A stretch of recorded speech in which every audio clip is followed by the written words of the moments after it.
A cold, persistent drizzle fell from the Cleveland sky, the kind of rain that doesn't drench you at once, but seeps into your bones. It was a damp chill that clung to the soul. Beneath this gunmetal gray tableau, Navy SEAL Liam Garrett moved, a silent predator in his element. The city, usually a thrumming hive of gritty, vibrant energy, felt distant out here in this industrial suburb, where the skeletal remains of a defunct steel mill clawed at the clouds. Rust bled in long streaks down corrugated steel walls, and nature was staging a slow, methodical coup, with ivy strangling old cranes and weeds erupting from cracks in the concrete. Liam Garrett was a man forged of stillness and strength. In his late 20s, he possessed a lean, powerful physique honed by a discipline few could comprehend. The lines of his face were sharp, his jaw firm, and his eyes, the color of a stormy Lake Erie, missed nothing.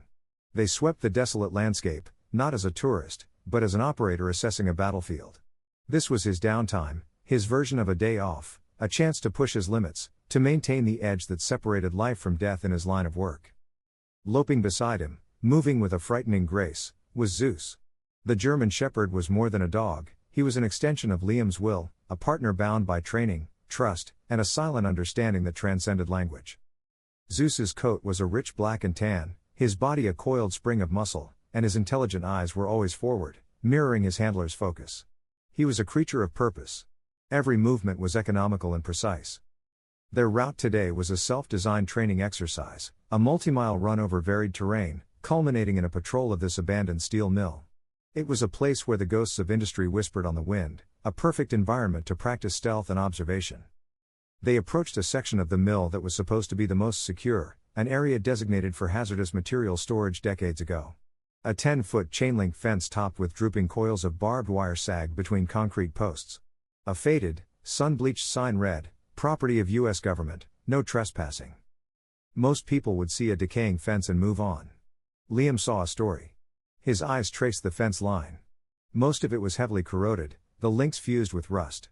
But near the base, partially obscured by a thick bramble of wild raspberry bushes, the fence was different. The links were bent inward, pulled out just enough for a person to squeeze through.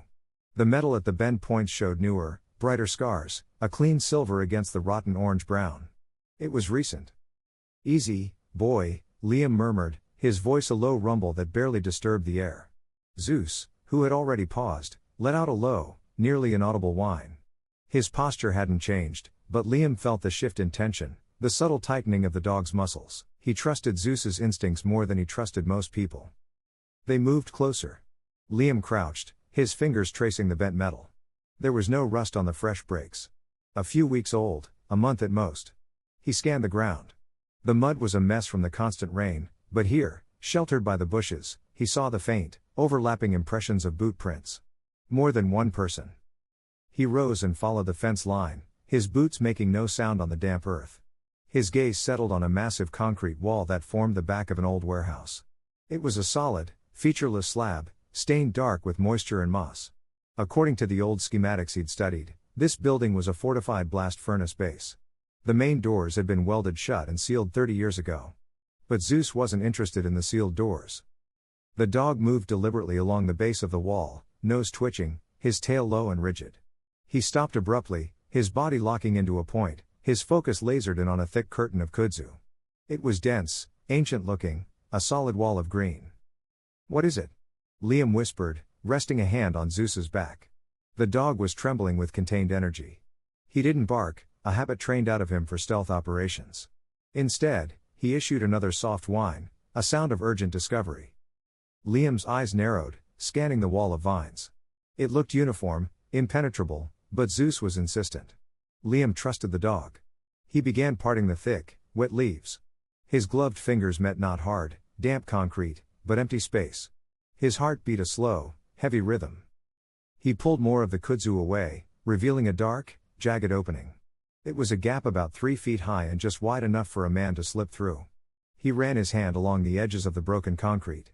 This wasn't natural decay. The lines were too sharp, the angles too deliberate. It was a hole that had been crudely but effectively smashed through. Pieces of bent rebar poked outward, their tips showing the distinct marks of being cut with a torch or a grinder. Someone had gone to a lot of trouble to create an entrance where none should be. This wasn't the work of teenage explorers or copper thieves. This was professional, calculated. The air that bled from the opening was cold and stagnant, carrying a heavy, metallic scent that made the hairs on Liam's arms stand up. It was the smell of a place that had been sealed for a very long time, a place without light or life. Zeus pushed his head forward, sniffing at the darkness, a low growl vibrating in his chest. He looked back at Liam, his eyes asking a clear question. Liam knew the risks. He was alone, off the official clock, with no backup. Standard procedure, his training, screamed at him to back away, report it, and let a full team handle it. But the operator in him, the man who always moved toward the unknown, saw a thread that had to be pulled: the bent fence, the recent tracks, the hidden, man-made entrance into a sealed government bunker. These things weren't random. They were connected. He gave Zeus a silent series of hand signals. Watch. Wait. Quiet. The dog instantly sat, his body a statue of perfect obedience, his eyes locked on the darkness within the breach, guarding the threshold of a secret he and his handler had just unearthed. Liam pulled a small, high-powered flashlight from his belt. He took a deep breath, the damp Cleveland air doing nothing to cool the readiness coiling in his gut. Whatever was inside that bunker, it was hidden for a reason, and whoever made this door wanted to make sure it stayed that way. With one last look at the weeping gray sky, Liam Garrett got on his knees and prepared to enter the dark. The darkness that greeted Liam was absolute, a thick, tangible void that swallowed the beam of his flashlight. He gave Zeus one last silent command to follow before squeezing his shoulders through the tight breach. The air inside was heavy and dead, thick with the smell of damp concrete, decaying minerals, and something else. Something faintly organic and wrong. He was in a narrow service corridor, its concrete walls weeping condensation that glittered in his light. Thick old pipes caked in rust and corrosion ran along the ceiling, their purpose long forgotten.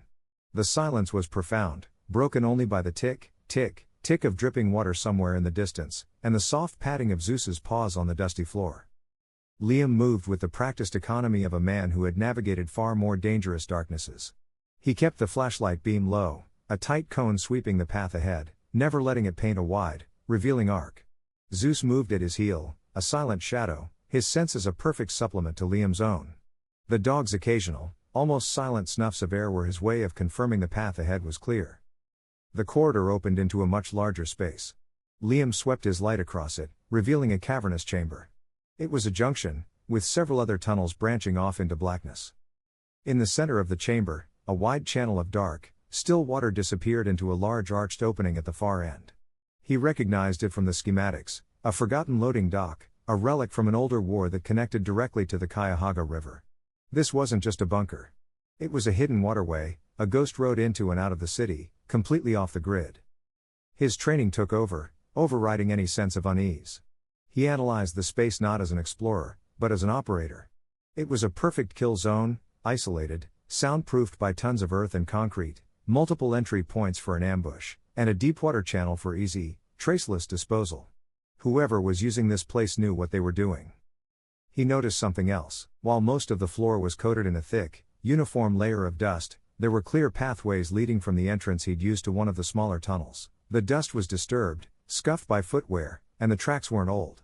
He followed the faint path, Zeus now leading by a few feet, his nose low to the ground. The dog was on a scent Liam couldn't detect, his movements becoming more deliberate, more intense. They entered a smaller, dead-end tunnel, little more than a storage alcove.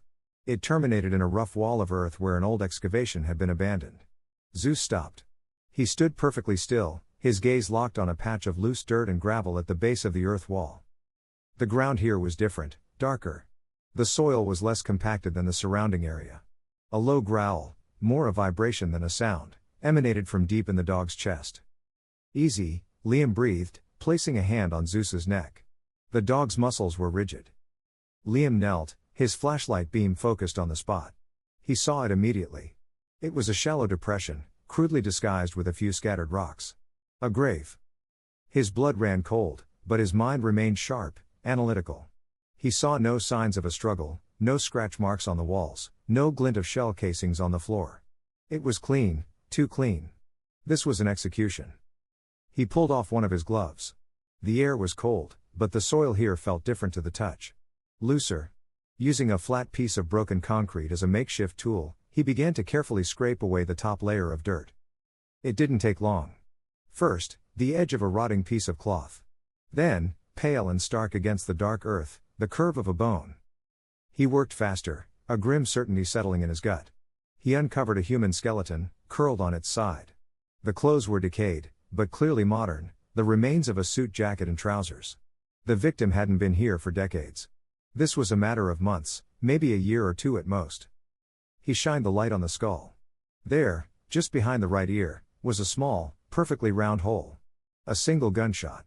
Professional, efficient. As he scanned the rest of the remains, his light caught on something inside the tattered remains of the suit jacket. He reached in carefully, his fingers closing around a small, waterproof pouch. Inside, he could feel two objects. He pulled it out. The first thing he removed made him recoil. It was a metal badge, dented and scratched, but the engraving was unmistakable, a shield with a soaring eagle. He wiped the grime away with his thumb, and the letters came into sharp focus. Federal Bureau of Investigation. Beneath it, a name, Daniel Hayes. He wasn't just at a murder scene. He was standing in the tomb of a federal agent. The implications were staggering. The gravity of the situation instantly elevated to a national level.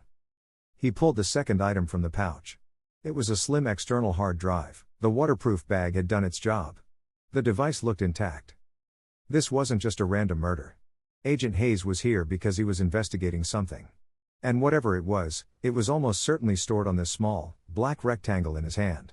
This was the motive. This was what had gotten him killed. He scanned the body one last time. No wallet, no watch, no phone. The pockets were empty. The body had been stripped of all identification, except for the badge they had somehow missed or ignored. They had taken his identity, but left the most important thing behind, the evidence he had died to protect. A deep, cold understanding washed over Liam. He wasn't on a training run anymore. He was exposed, alone, and in possession of evidence related to the murder of an FBI agent. The people who did this were professional, ruthless, and they believed their secret was buried for good. He looked at Zeus, who sat patiently, a silent guardian over the dead. The dog knew. He could feel the gravity of the moment. Liam carefully placed the badge and the hard drive back into the pouch and secured it in a deep pocket of his tactical pants. He stood up, his mind racing, already forming a new mission plan. This was no longer about discovery. This was about survival, and justice. The weight of the hard drive in Liam's pocket was a physical burden, a dense knot of responsibility. His mission had changed in a heartbeat. This was no longer about a suspicious anomaly, this was about safeguarding evidence in the murder of a federal agent. He quickly and carefully brushed the dirt back over the remains, not to hide them completely, but to return the scene to the state in which he'd found it. Every instinct told him to get out, to move fast, to get this evidence to someone he could trust. He gave Zeus a soft click of his tongue, the signal to prepare for exfil. They were ghosts, and it was time to disappear. It was then that the silence broke. It started as a low, almost subsonic vibration felt through the soles of his boots. A distant rumble that grew into the distinct sound of a heavy vehicle's engine, its purr too smooth and powerful for a common truck. It was something expensive, something with authority. The vehicle was slowing, stopping somewhere directly above them on the gravel service road. Liam froze. He didn't have to give a command. Zeus was already a statue, head cocked, ears pricked, a living sensor array processing the new data. The solid clunk of a car door closing echoed faintly through the earth and concrete. Then another. The crunch of footsteps on gravel outside, steady and purposeful. They were coming for the entrance. Quiet, Liam breathed a single word, a puff of compressed air. He killed his flashlight, plunging the tunnel into absolute, disorienting blackness. He took hold of Zeus's harness, guiding him from the dead-end alcove back into the main chamber with the loading dock. The dark was his ally. He moved from memory born of instinct and training back to the junction of tunnels, his footfalls fluid and silent. He chose a position behind a massive concrete support pillar near the deep black water of the channel. It offered the deepest shadows and a potential underwater escape route if things went catastrophic. He pressed himself against the cold, damp concrete. Zeus silently pressed against his leg, a warm, living anchor in the oppressive dark. They melted into the geometry of the chamber, becoming another patch of blackness among the shadows. The scrape of moved concrete at the breach entrance sounded deafeningly loud in the tomb-like silence. A moment later, a powerful beam of light cut through the dark, far brighter and wider than Liam's. It swept the entry tunnel before two figures emerged. They were dressed in dark, functional clothing, moving with the disciplined efficiency of operators. The first man was broad-shouldered and moved with a heavy, confident tread. He held a high-lumen flashlight in one hand and a suppressed pistol in the other, held low and ready. This was Rizzo, a man whose face was a mask of cold professionalism. His eyes, hard and flat, scanned the chamber in a practiced, methodical sweep. The second man was leaner, his movements more fluid, almost predatory. He hung back near the entrance, a silent sentry covering their six. Then a third figure stepped through the breach. He was older, dressed not in tactical gear but in an impeccably tailored, expensive-looking overcoat that seemed absurdly out of place in the filth and decay. He was tall, with silver hair and an easy posture of command. He carried no weapon, no flashlight. He didn't need to. The other two were his weapons. A voice as smooth and polished as marble, and just as cold, cut through the cavern. "Anything to report, Rizzo?" Liam's blood went to ice. He knew that voice. He'd heard it on the news, at charity galas, at televised city council meetings. It was the voice of Julian Croft, the real estate magnate, the city's most beloved philanthropist, the man whose name was etched onto hospital wings and university libraries. "Perimeter's secure, Mr. Croft," Rizzo reported, his tone respectful but clipped. "No new tracks since the last rain, but this dampness makes everything look recent."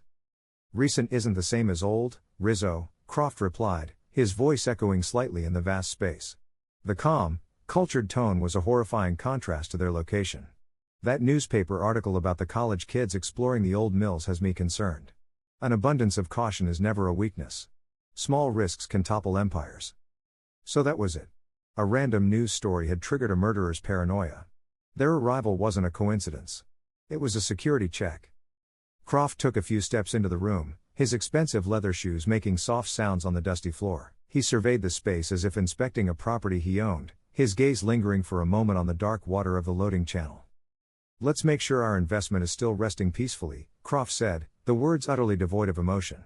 "Check on our package." The dehumanizing language sent a fresh chill down Liam's spine. To this man, Agent Hayes wasn't a person. He was a package, an investment that had been liquidated.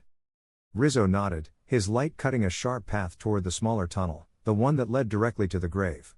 The silent one followed a few paces behind. Liam's entire body went rigid. He had tried to cover his tracks, but he was a SEAL, not a crime scene cleaner. Would they notice the disturbed soil? A single footprint he might have missed. His hand went instinctively to the pistol at his hip. He was one man and a dog against at least 3 hostiles, 2 of whom were clearly professional operators. The odds were suicidal, but the hard drive in his pocket burned against his leg. It wasn't just his life on the line anymore. It was the truth. It was justice for the man lying in the earth just 100 feet away. He watched the beams of light disappear into the narrow tunnel. Croft remained in the main chamber, standing near the entrance, a patient predator awaiting a report. Liam's mind cycled through 1,000 tactical scenarios. He could try to slip out the way he came, but Croft was blocking the path. The loading channel was an option, but the water would be freezing and the exit onto the river would be exposed. The seconds stretched into an eternity. He could hear the faint, muffled sounds of Rizzo and his partner moving in the dead-end alcove. He imagined their lights playing over the ground, their trained eyes searching for any sign of disturbance. Then, he heard a sharp, questioning grunt from the tunnel. It was followed by a low, urgent exchange, too quiet to make out. Julian Croft's head snapped toward the tunnel. His calm, controlled demeanor vanished, replaced by a sudden, sharp tension.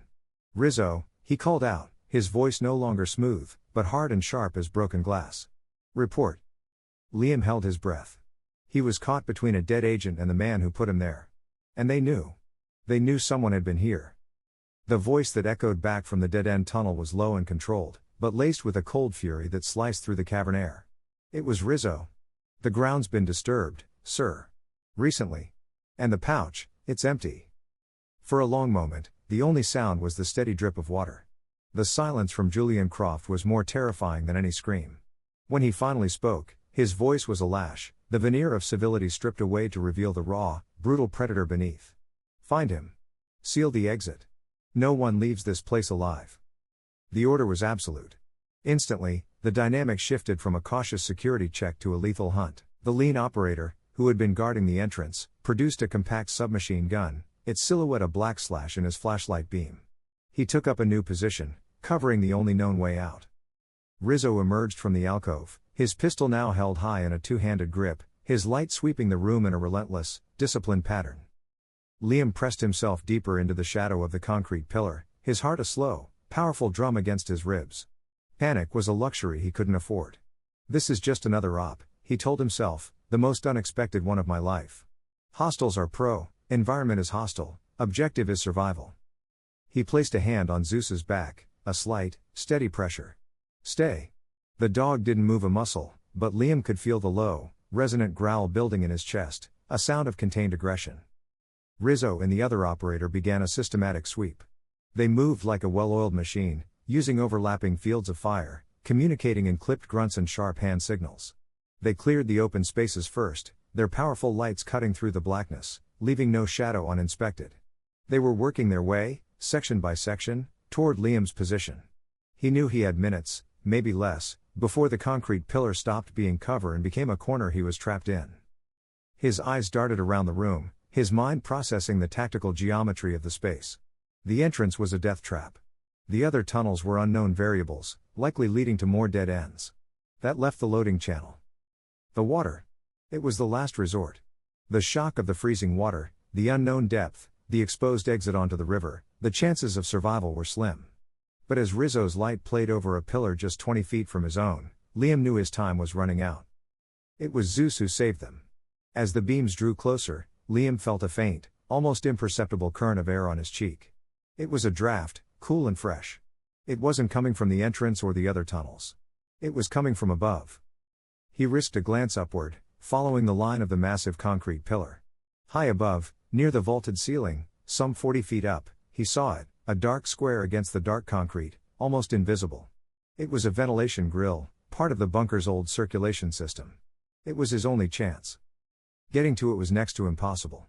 The face of the concrete pillar was slick with moisture, but it was crisscrossed with old, rusted service conduits and the brackets for long rotted pipes. It was a treacherous ladder, but it was a ladder nonetheless. The hunters were closing in. Clear left, Rizzo grunted, his voice echoing as he moved past a pile of rubble. Liam had to create a diversion. He needed to draw their attention away from his position for just a moment. He looked down at Zeus, whose eyes were locked on him, awaiting a command. He pointed to the far side of the chamber, toward another tunnel entrance, and gave a slight flick of his fingers. The command was simple. Make noise. Zeus understood. He detached from Liam, a black streak moving through the shadows with impossible speed and silence. He reached the opposite side of the chamber, and from the blackness of the other tunnel mouth, he let out a single, sharp bark. The sound was like a gunshot in the silent cavern. Rizzo and his partner spun instantly, their lights and weapons snapping toward the source of the noise. Contact, the lean operator hissed. Move in, Croft commanded from the entrance. As the two operators cautiously advanced on the empty tunnel, Liam moved. He hitched his small pack higher on his shoulders and began to climb. His fingers found a hold on a cold, rusted conduit. His boots scraped for purchase on a narrow concrete ledge. Every movement was a risk, every shift in weight a gamble that could send a shower of rust flakes or a chunk of broken concrete to the floor below. He climbed with a desperate, burning intensity. 10 feet. 20. The muscles in his back and shoulders screamed in protest. Below, he could hear the operators realizing they'd been duped. It's a dog. Tunnel's empty. He's in here somewhere. Sweep the pillars. Their lights began cutting through the darkness again, this time with a frantic energy. A beam sliced through the air just inches from Liam's feet. He froze, plastered to the cold concrete, his body screaming for oxygen. The light moved on. He reached the vent. The grill was held in place by 4 thick, rusted bolts. He pulled a small multi-tool from his belt. The bolts groaned in protest, the sound agonizingly loud. One by one, they gave way. He pulled the heavy iron grate free and pushed it into the dark opening. Now for the hardest part. He looked down. Zeus was waiting at the base of the pillar, looking up, a silent, loyal sentinel. Zeus, up. He whispered, his voice a raw rasp. He'd trained for this. Using a length of thin, high-tensile rope from his pack, he threaded it through the dog's load-bearing harness. Bracing his feet in the opening of the shaft, Liam began to haul the 80-pound dog up the face of the pillar. It was a Herculean effort. Zeus scrambled with his paws for purchase, helping as much as he could, his trust in his handler absolute. They're not on the ground floor, a voice shouted below. Look up. A flashlight beam shot upward, catching them. They were completely exposed. A man and a dog suspended 40 feet in the air. The muffled thump of a silenced pistol sounded below. A chunk of concrete exploded from the pillar next to Liam's head, stinging his cheek. With one last, desperate heave, he pulled Zeus into the relative safety of the ventilation shaft. He scrambled in after him, pulling his legs in just as another round ricocheted off the frame of the opening. He was in a narrow, metal-lined tube just wide enough to crawl through. The air was thick with the smell of rust and stagnant water. It was a claustrophobic hell, but it was safe from the gunfire. He could hear Croft shouting orders below, his voice distorted with rage. Liam pushed forward, crawling on his hands and knees over sharp, rusted seams with Zeus right behind him. The shaft sloped gradually upward, a long, dark throat leading them to an unknown destination. The only sounds were their own ragged breaths and the scrape of their bodies against the decaying metal. They had escaped the hunters, but their ordeal was far from over. The crawl through the ventilation shaft was an eternity in a rusted steel coffin. The air was foul, the darkness total, and every movement was a painful scrape against jagged metal. Finally, a faint gray light filtered through a grill up ahead. They had reached the end of the line. Liam pushed at the grill. It came away easily, covered in a thick mat of pine needles and leaves. He emerged into the cold drizzle, finding himself in a dense thicket of fir trees on the far side of the steel mill, a good half-mile from the bunker. They were out, but they weren't safe. He moved through the woods with practiced silence, Zeus a ghost at his side, the hard drive a cold, heavy weight against his leg. Every rustle of leaves, every distant siren sent a jolt of adrenaline through him. He was a hunter by trade, but now he was the prey. He knew Croft's resources would be immense. The man wouldn't just have Rizzo and his partner, he'd have eyes and ears all over the city. They reached the edge of the industrial park and melted into the urban landscape. Liam found temporary refuge in the hollow shell of an abandoned warehouse, the smell of rain on old brick a welcome change from the stench of the tunnels. As Zeus stood guard in the broken doorway, Liam sat with his back against a wall and finally allowed himself to think. Going to the Cleveland Police Department was out of the question. A man like Julian Croft, with his deep pockets and public adoration, didn't build an empire without having local authorities in his control.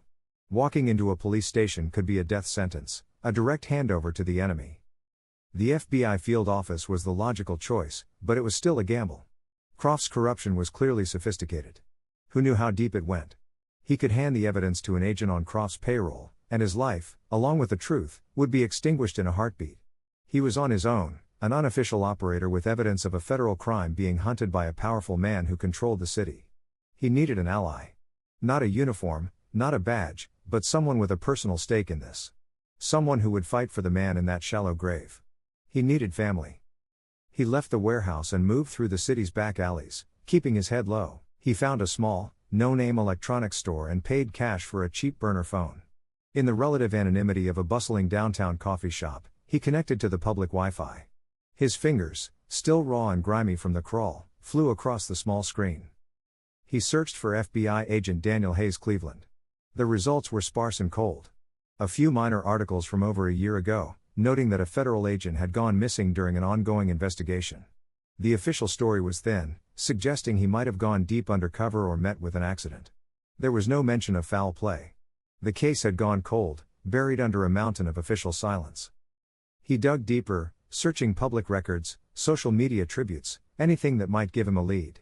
And then he found it. A small, heartfelt post on a local community forum from a year ago, a desperate plea for any information signed by Sarah Hayes, his sister. The post mentioned she owned a small business in the historic Ohio City neighborhood. He searched the business name, Hayes's Heritage Books, an antiquarian bookstore. It was perfect, quiet, unassuming, a place of knowledge, not violence. It was the last place Croft's thugs would think to look for him. The bookstore was tucked away on a cobblestone side street, a relic from a bygone era. A charming, hand-painted sign swung gently in the wind above a large bay window. The display wasn't filled with flashy bestsellers, but with beautifully bound leather classics and odd curios. It looked more like a sanctuary than a store. He watched from across the street for a full 30 minutes, observing the flow of traffic. A few customers came and went, but the place was mostly quiet. He saw no dark sedans, no men in tactical gear, just the gentle rhythm of a rainy Cleveland afternoon. Taking a deep breath, he crossed the street, Zeus perfectly at heel. A small bell chimed as he opened the door, announcing his arrival. The air inside smelled of old paper, leather, and brewing tea. Bookshelves stretched from the floor to the high ceiling, creating maze-like aisles. A woman stood behind a large, cluttered oak counter, a pair of reading glasses perched on her nose as she meticulously repaired the spine of an old book. This had to be Sarah Hayes. She was in her early 30s with intelligent, perceptive eyes that held a deep, lingering sadness. Her dark hair was pulled back in a messy but elegant bun, and she wore a simple, practical sweater. She looked up as the bell chimed, her brow furrowing slightly as she took in the sight of him, a large, powerfully built man in damp, dirty tactical gear, accompanied by an equally formidable German shepherd. "Can I help you?" she asked, her voice polite, but with a clear note of caution. She set her tool down carefully. Liam moved toward the counter, keeping his movement slow and non-threatening. Zeus sat beside him without a command, his gaze calm but alert. "My name is Liam Garrett," he said, his voice low and steady. "I need to talk to you about your brother, Daniel." The name hit her like a physical blow. The mask of politeness vanished, replaced by a flash of raw pain, followed immediately by a defensive wall of suspicion. Her eyes narrowed. "I don't know what you're talking about. The police already. Who are you?" "I'm not the police," Liam said simply. He knew this was the crucial moment. He reached into his pocket and slowly withdrew the waterproof pouch. He didn't hand it to her. He simply opened it and placed the dented, mud-caked FBI badge on the counter. Sarah stared at it, the color draining from her face. Her hand flew to her mouth and a choked sob escaped her lips. Her eyes, wide with shock and grief, flicked from the badge to Liam's face. Where did you get this?" "I found him, Ms. Hayes," Liam said, his voice gentle, but with the unshakable weight of truth. "I know what happened to him. And I know who did it." He placed the external hard drive on the counter next to the badge. "And I think this is why." Sarah looked from the badge to the hard drive, and back to the stranger and his silent, watchful dog. Her whole body was trembling. She was terrified. But as she looked into Liam's eyes, she didn't see a threat. She saw a soldier. She saw a man who had walked through the same darkness that had swallowed her brother. And in the unwavering loyalty of the dog at his side, she saw a flicker of something she hadn't felt in over a year: hope. She took a shaky breath, her resolve hardening. She walked to the front door, her movement stiff with shock, and flipped the sign in the window from open to closed. She turned the lock. "Tell me everything," she said, her voice barely a whisper, but filled with a sudden, steely strength. Sarah led Liam through the towering shelves to a small, cluttered office in the back of the shop. The smell of tea was stronger here. A sturdy wooden desk was covered in stacks of paperwork, restoration tools, and an old, offline laptop. She motioned for him to take the only other chair, a worn leather armchair that had seen better days. Zeus lay at Liam's feet, a silent, watchful presence.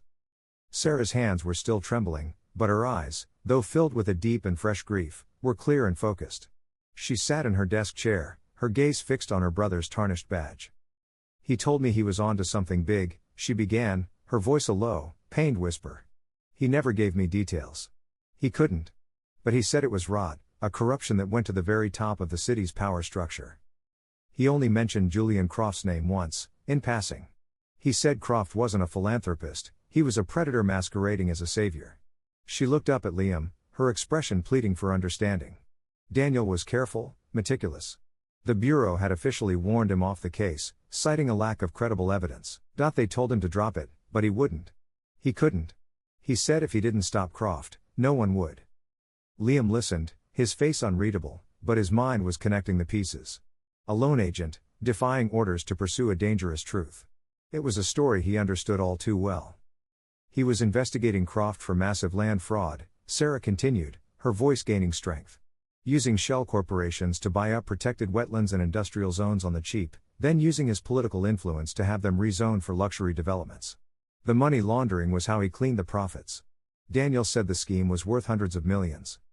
Her eyes drifted to the hard drive on the desk. "He told me he was close, that he had a source inside the city planning department who was about to give him the final piece of the puzzle. That was the night he disappeared." She took a shaky breath. "He told me if anything happened, the evidence would be safe. He gave me a phrase. He told me to remember the rarest of them all. I never understood what he meant." Liam gently pushed the hard drive across the desk. "This is it. This is the evidence." They needed to see what was on it. The old laptop on Sarah's desk was perfect, completely disconnected from any network, untraceable. She booted it up, its fan whirring to life in the quiet office. With a sense of grim ceremony, Liam plugged in the drive. A single folder appeared on the screen, named simply Case File Read 77. Sarah's breath hitched. Liam clicked to open it. Inside was a meticulously organized collection of files. Encrypted spreadsheets, scanned land deeds with forged signatures, audio recordings, and a subfolder labeled surveillance. Liam navigated to the video files. He clicked on the most recent one. The video was grainy, shot from a distance, showing a poorly lit underground parking garage. Daniel Hayes, looking tense and alert, was leaning against a concrete pillar. A moment later, a man scurried out of the shadows. He was nondescript, in his 50s with thinning hair and glasses, clutching a briefcase to his chest like a life raft. This was Arthur Vance, a mid-level administrator from the city planning office, a man whose face was a portrait of pure terror. He spoke rapidly to Daniel, his hands trembling as he passed over a thick manila envelope. The audio was faint, but Vance's terrified whisper was clear. "This is all of it, Agent Hayes. The original zoning applications, the internal memos. Croft's signature is on everything. Please, you have to protect my family." Daniel took the envelope, said something reassuring, and the man scurried back into the darkness. The video ended. "Oh, God," Sarah whispered, staring at the screen. Daniel had him. He had the proof. Just as the weight of the discovery settled, the gentle chime of the front door bell was shattered by a loud, violent jangling followed by a heavy, insistent pounding on the door. Boom. Boom. Boom. Zeus was on his feet instantly, a low, menacing growl rumbling in his chest. Liam was already moving, his hand on his weapon, his body shielding Sarah. He peered through the small gap between the office door and the frame. Through the aisles of books, he could see two silhouettes against the frosted glass of the front door, broad-shouldered, intimidating. Rizzo and his partner. "Sarah Hayes," a muffled voice called from outside. "We know you're in there. We just want to talk." The lie was so blatant it was insulting. Liam's mind raced. The front door was solid oak, but it wouldn't hold for long. The back exit led to a narrow, walled-in alley, a dead end. They were trapped. His instinct was to fight, to create a choke point in the aisles and make them pay for every inch. But Sarah grabbed his arm, her eyes wide, not with panic, but with a sudden, intense clarity. "No," she hissed. "Not here. Follow me." She moved to a massive, floor-to-ceiling bookshelf at the back of the office, one filled with priceless, leather-bound first editions. She ran her hand along the ornate wood frame and pressed a disguised knot in the woodwork. With a low groan of perfectly balanced machinery, the entire bookshelf swung inward, revealing a narrow, dark staircase leading down. "Remember the rarest of them all?" Liam breathed, understanding dawning on him. "My great-grandfather built it," Sarah explained in a frantic whisper. "It's a reinforced vault for the most valuable books, climate-controlled, soundproofed. Daniel knew about it. He set up a safe house for his evidence right under my nose." She pushed him toward the stairs. "Go. You and Zeus. Take the drive. I'll deal with them."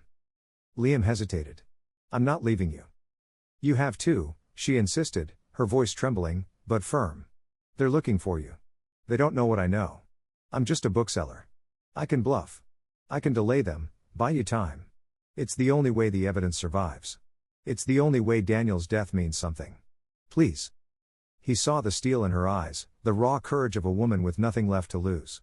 She was right. It was the only tactical advantage they had. He gave a single, sharp, reluctant nod. He gave the command to Zeus, and the dog descended into the darkness without hesitation.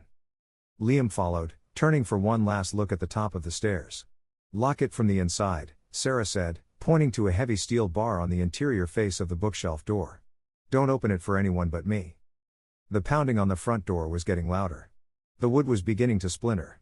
Liam looked at her, a silent promise exchanged between them. Then he disappeared down the stairs as Sarah pulled the bookshelf closed. The last thing he heard before the heavy door sealed with a soft, final thump was the sound of shattering glass from the front of the store, followed by Sarah's calm, steady voice. "What in God's name is going on?" The vault was a tomb of silence and darkness. Liam stood in the oppressive black, the only light coming from the faint glow of the laptop screen, which painted his face in stark, grim lines.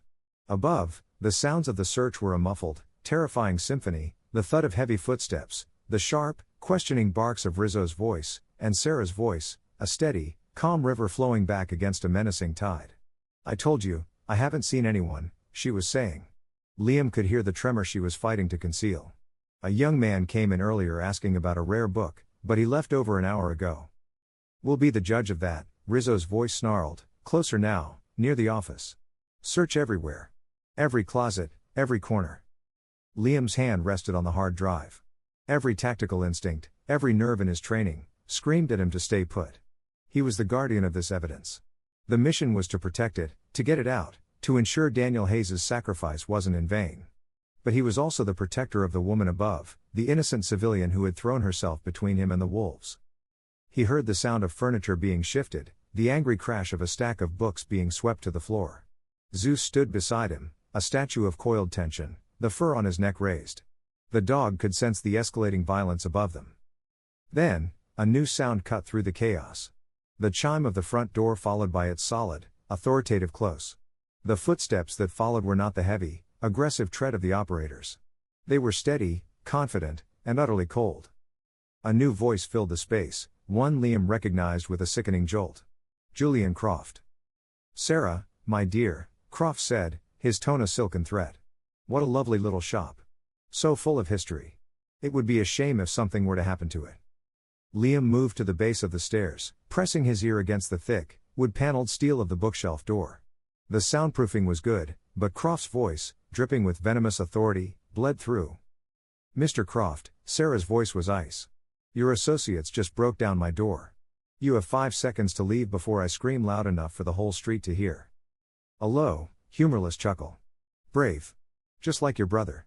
Daniel was quite brave, too. Stubborn. He refused to understand how the world works.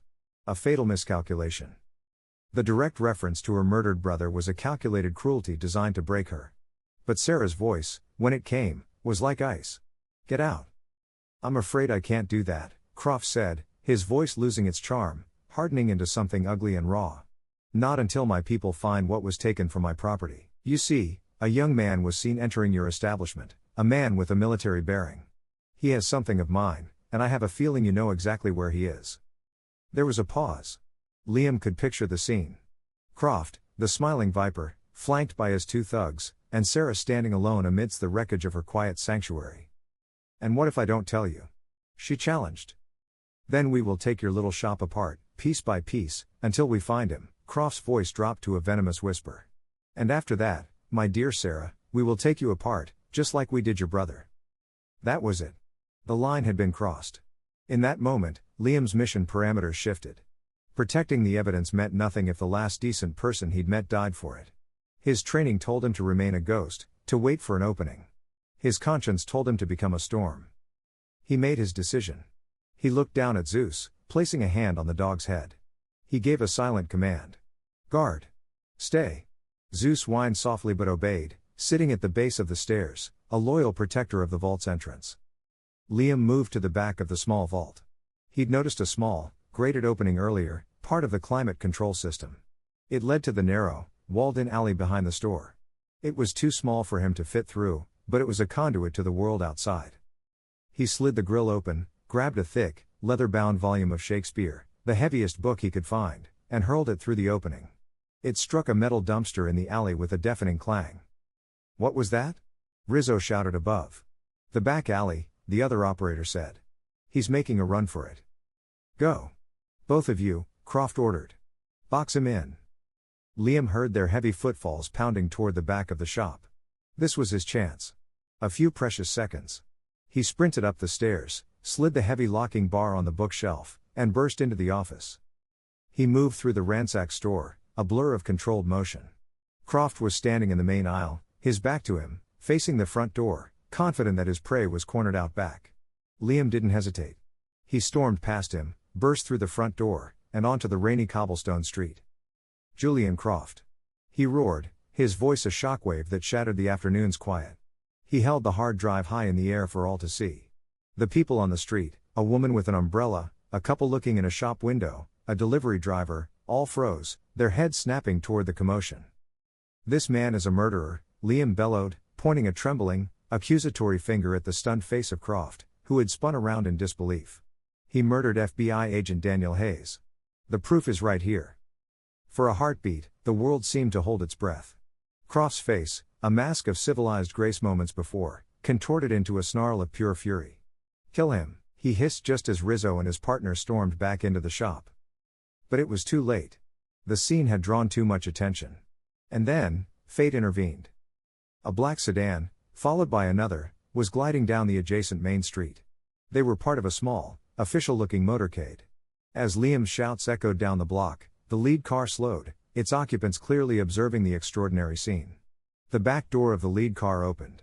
A man emerged, tall and imposing, with silver hair and a face that seemed carved from granite. He was flanked by two men in dark suits, their jackets unable to hide the U.S. Marshal badges on their belts or the weapons beneath. Liam recognized him from news reports. Judge Alistair Hayes, a senior federal judge known for his iron will and incorruptible reputation. He was in town for the dedication of a new federal building just 2 blocks away. The judge's sharp eyes took in the scene in a flash, Liam holding the hard drive like a torch, the cornered, furious billionaire, his 2 armed thugs emerging from the bookstore. "Marshals, secure the area," Judge Hayes ordered, his voice ringing with an authority that instantly superseded Croft's. The marshals moved with swift professional purpose, drawing their weapons and forming a perimeter. Croft's men were caught between their target and federal officers, hesitating, their professional instincts warring with their employer's illegal command. The public was watching. Phones were out, recording. The trap Liam had sprung wasn't just for Croft. It was for the truth. He had dragged the secret out of the shadows and into the unforgiving light of day. The world on that cobblestone street seemed to shrink, focusing on the tense tableau. Julian Croft, his face a mask of disbelief and incandescent rage, stood frozen. The predator had become the prey, his private war suddenly and irrevocably public. The 2 federal marshals moved with a practiced fluidity, their weapons held low, but their presence creating an impassable wall between Croft and Liam. Judge Alistair Hayes strode forward, his face grim, his eyes like chips of ice. He ignored Croft completely, his focus entirely on Liam. "Son," he said, his voice deep and commanding. "I'm Judge Hayes, United States District Court. What's your name?" "Liam Garrett," he answered, his voice steady despite the adrenaline coursing through him. "And what is it you're holding, Mr. Garrett?" "Proof," Liam said, taking a step forward and holding out the hard drive. "Proof of land fraud, corruption, and the murder of FBI Special Agent Daniel Hayes, carried out on that man's orders." He pointed toward Croft. Croft finally found his voice, a strangled, incredulous laugh. "This is absurd. This man is a lunatic, a trespasser who just assaulted my associates and was harassing this poor woman." He gestured to the bookstore, where Sarah now stood in the threshold, her face pale, but her eyes blazing with defiance. Judge Hayes's gaze flicked to Sarah, then to the 2 operators, Rizzo and his partner, who were now in a standoff with the marshals. He saw their professional stance, their suppressed weapons, and he saw the truth. "Is that so?" the judge said, his voice dangerously soft. He turned back to Croft. "Then you won't mind if my marshals secure the scene while we sort this out, and you, Mr. Croft, will remain here and answer my questions." Rizzo, the consummate professional, recognized a losing fight. He gave an almost imperceptible shake of his head to his partner. He lowered his weapon and placed it on the ground. The other man, after a moment's hesitation, did the same. The fight was over. A federal marshal approached Liam cautiously. "Sir, I'll take that." Liam handed over the hard drive. The weight that left his hand was more than physical. It was the weight of a dead man's last hope, a burden he had carried out of the dark. As the marshals began to secure the scene, taking Croft's men into custody, Judge Hayes walked over to Julian Croft. The billionaire tried to muster his famous charm, a confident, ingratiating smile playing on his lips. "Alistair, this is a ridiculous misunderstanding. The man is clearly unstable." The judge cut him off, his voice like the closing of a vault door. "The time for you to use my first name, Julian, is long past. You will address me as Your Honor, and you will place your hands behind your back." The color drained from Croft's face. The mask of power and influence crumbled, revealing the petty, frightened tyrant beneath. As the cold click of handcuffs echoed around his wrists, the empire of fear and corruption built over decades in the shadows dissolved in the misty Cleveland rain. 3 months later, the sky was a flawless, cloudless blue. A light breeze rustled the leaves of the oak trees that shaded the Ohio Western Reserve National Cemetery. A small crowd had gathered before a newly placed headstone of polished granite. The inscription was simple, but powerful. Daniel Allen Hayes, Special Agent, Federal Bureau of Investigation. He sought the truth and gave his life for it. Sarah stood before the grave, placing a bouquet of white lilies at its base. The deep sadness in her eyes was still there, but it was no longer clouded by the torment of the unknown. It was the clean, quiet grief of remembrance. Liam stood at a respectful distance, dressed not in tactical gear but a simple dark suit. Zeus sat at his feet, calm and dignified. They had been key witnesses in the massive federal investigation that followed Croft's arrest.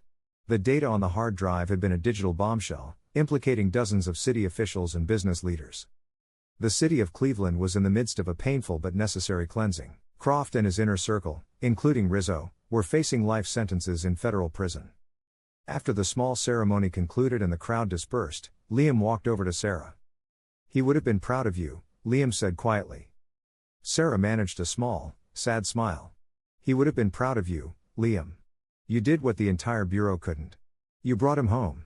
She reached down and placed a hand on Zeus's head, stroking his fur. "And you too, brave boy." They stood in comfortable silence for a moment, the quiet hum of the city a distant backdrop to the peace of the cemetery. "What will you do now?" she asked. Liam looked out at the rows of pristine white headstones, each a monument to a life of service. His own path, once so clearly defined by the singular focus of a Navy SEAL, felt different now. The events in that bunker had changed him. He had fought not for a mission objective in a foreign land, but for the soul of his own city, for one stranger's justice. "My CO offered me a new posting," he said, the idea still taking shape in his mind. "Instructor at the Naval Special Warfare K-9 training facility in San Diego." Sarah's eyes lit up. "Teaching others to work with partners like him." Liam looked down at Zeus, who looked back at him, his intelligent eyes filled with unwavering trust. He thought about the bond they shared, the silent communication in the darkness of the tunnel, the absolute faith that had allowed them to survive. He could teach the tactics, the commands, the procedures, but he could also teach the trust. He could help forge new partnerships like his own, creating more duos capable of doing the impossible. "Something like that," Liam said, a genuine smile touching his lips for the first time in a long while. "Time to build something, instead of just breaking things." It was a new mission, a new purpose, forged in a dark tunnel, brought into the light by a brave woman in a bookstore, and shared with the best partner a man could ever have. He had gone into that steel mill on a training run, a lone warrior honing his lethal craft. He had come out a guardian, a protector, with a future he had never expected. And as he and Sarah walked away from the grave and back toward the living city, he knew, with absolute certainty, it was the right path.